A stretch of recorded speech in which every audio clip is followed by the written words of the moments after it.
The day I graduated, my family left me at a bus stop with $60, a half-empty bottle of Gatorade and a casual, "Good luck out there," tossed through a rolled-down window. The sun was merciless, melting the pavement under my shoes as their car shrank into the distance. I remember thinking, this can't be real. Families don't do this. But mine did. I sat there with a backpack full of nothing and a head full of questions that would take 13 years to answer. Because when I finally saw them again, they didn't even recognize me. From the outside, the Blakes looked like the kind of family you'd see on a Christmas card. Matching sweaters, wide smiles, a golden daughter in the middle.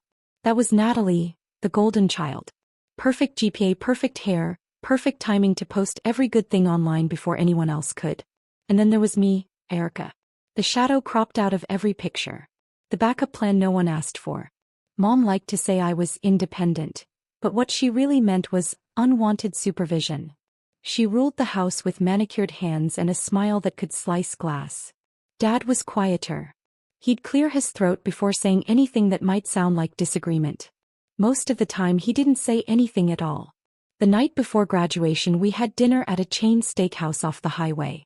Natalie had just gotten into her dream college on a full ride, and Mom raised a glass to her like she'd just cured cancer.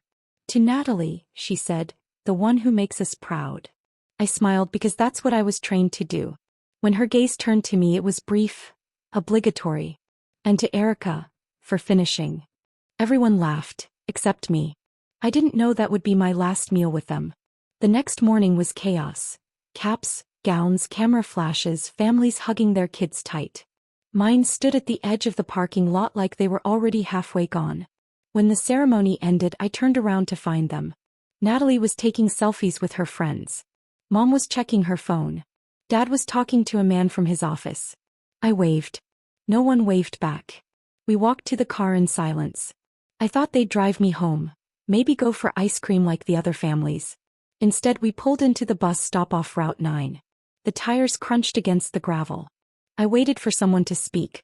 Mom leaned across the seat, her perfume thick and sweet, cherry blossom and distance. "Good luck out there," she said, pressing $60 into my palm like it was a gift, not a goodbye. I opened my mouth but no sound came out. The car door slammed. The taillights disappeared around the bend. That moment split my life in half, before and after the bus stop. After that, there were no more dinners, no more phone calls, no more holidays. Just silence. The kind that hums in your ears until you forget what voices sound like. I found a cheap motel a few miles away, the kind with flickering lights and carpets that tell stories you don't want to hear. The sign outside read "Sunny Pines." There were no pines and nothing sunny about it, but it had a lock, a shower and a mattress that didn't ask questions. I lay there that night, staring at the ceiling, thinking maybe being left behind wasn't the end. Maybe it was the beginning of something they'd never see coming. The first week alone felt like living inside a bad dream that wouldn't fade when the sun came up. Every morning I'd count the $60 again like it might multiply overnight. It never did. The vending machine at the bus station became my breakfast, lunch and dinner. By the time I found work at a gas station on the edge of Brookfield, I had $12 left and blisters that looked like maps of everywhere I didn't want to be. The manager, Mr. Liu, hired me under the table for $8.50 an hour. I mopped floors, cleaned bathrooms, stocked shelves. He didn't ask questions and I didn't offer answers. At night I'd walk back to Sunny Pines, my shoes soaked from the rain, my clothes smelling like diesel and loneliness. The only sound in the room was the hum of the old air conditioner trying to breathe. One night at the diner across the street I met Jo, a woman who looked like she'd seen every version of rock bottom and learned to laugh at it. Purple streaks in her hair, chipped nail polish, sarcasm like armor. "You new in town?" she asked, lighting a cigarette even though the sign said not to. "Sort of," I said. She studied me then smirked. "You've got that just fell out of my own life look. Don't worry, it fades." Jo became my accidental friend.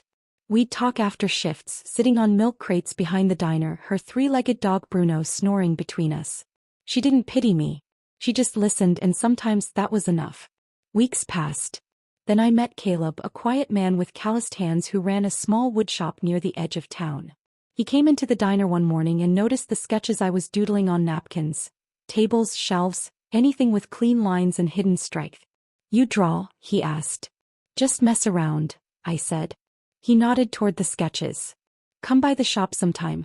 See if you can turn those drawings into something real. I showed up the next day. The shop smelled like sawdust and lemon oil. Caleb didn't talk much, just handed me sandpaper and told me to start on an old oak board. By sunset my arms ached, but something inside me had quieted. I hadn't realized how much noise pain makes until it's replaced by purpose. Caleb paid me in cash and sandwiches. After a few weeks he taught me how to stain wood, how to listen for the grain instead of fighting it. "You've got patience," he said once, almost surprised. I laughed, but later in the bathroom I cried. It was the first kind word an adult had given me in years. The phrase "good luck out there" still echoed in my head, but it didn't sting anymore. It fueled me. Every time I heard my mom's voice in my memory I'd push harder, send longer, stay later. One night Jo caught me sketching again. "You still drawing shelves?" she asked. "Yeah," I said, trying to figure out how to make something that stands when everything else falls. He grinned. "That's not furniture, kid. That's therapy." I didn't know it then, but that was the turning point, the moment my survival became creation. I wasn't just working anymore. I was building a way out. Work became my rhythm, the only thing that made sense. Mornings at the gas station, evenings at the diner, weekends sanding wood in Caleb's shop. My hands toughened. My savings jar filled, slowly. I stopped checking my phone. There was never anything there. No missed calls. No, "come home." Silence became its own language and I learned to live fluently in it. Months blurred into a year. Then Lena walked into the shop, a boutique owner from 2 towns over. She saw one of my sketches pinned on Caleb's wall. "Could you build this?" she asked. I almost said no. Then I said yes, even though I had no tools of my own, no clue if I could pull it off. 4 nights later I delivered a pine shelf that leaned a little to the left, but stood tall. Lena paid me $150 and asked for 3 more. That money felt heavier than the $60 my mom had pressed into my hand years ago. It had worth. Caleb started giving me space in the back corner of his shop.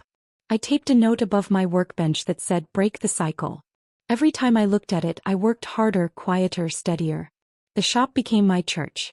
Then Marcus showed up, a local filmmaker who made short features about small-town creators. Jo had sent him my name without asking. He filmed me sanding, staining, shaping wood into stories. He called the piece "Hands Make Homes." It was posted online, just another local video, until it wasn't. Orders started trickling in. Comments piled up. For the first time in my life strangers saw me, not as the forgotten one. That's when the first message came from Mom. "Hey sweetheart. Saw your little video. So proud of you. You've always had that spark." My fingers hovered over the reply button, then froze. Proud. The word felt foreign, like she'd borrowed it from someone else's language. I didn't answer. 2 days later Dad emailed, "Family reunion. Reunited and stronger. Would love to see you there." Attached was a flyer with smiling clip art people holding hands. I laughed out loud. Reunited and stronger? They'd left me on a curb like forgotten luggage. I printed the flyer and taped it to my fridge beside Bruno's photo. Jo noticed it when she stopped by for coffee. "You going?" she asked. "Not sure." She leaned back in her chair. "You're not thinking about showing up humble, are you?" "Maybe." "Liar." He grinned. "Show up like the plot twist." That night I stared at the flyer again. For the first time I didn't feel small. I felt ready. Marcus dropped by a few days later. "If you go," he said, "don't go to prove anything. Go to show them what they missed." I smiled. Quiet power, right? He nodded. Exactly. The next morning I stood in front of the mirror, hair tied low, white shirt pressed. I looked at my reflection and whispered, "Good luck out there." This time it wasn't a curse. It was a promise. 13 years later the bus stop was still there. Same cracked bench. Same leaning sign. But I wasn't. The girl who'd been left behind had turned into someone they'd have to look up to see. The limo slowed beside the park where the reunion banner flapped in the wind. The Blake family, reunited and stronger. I almost laughed. Stronger for who? The driver opened the door. Sunlight hit the chrome, catching every pair of eyes nearby. Conversations stopped mid-sentence. Kids froze with dripping popsicles. Then I stepped out. White linen. Brown leather watch. Composed shoulders.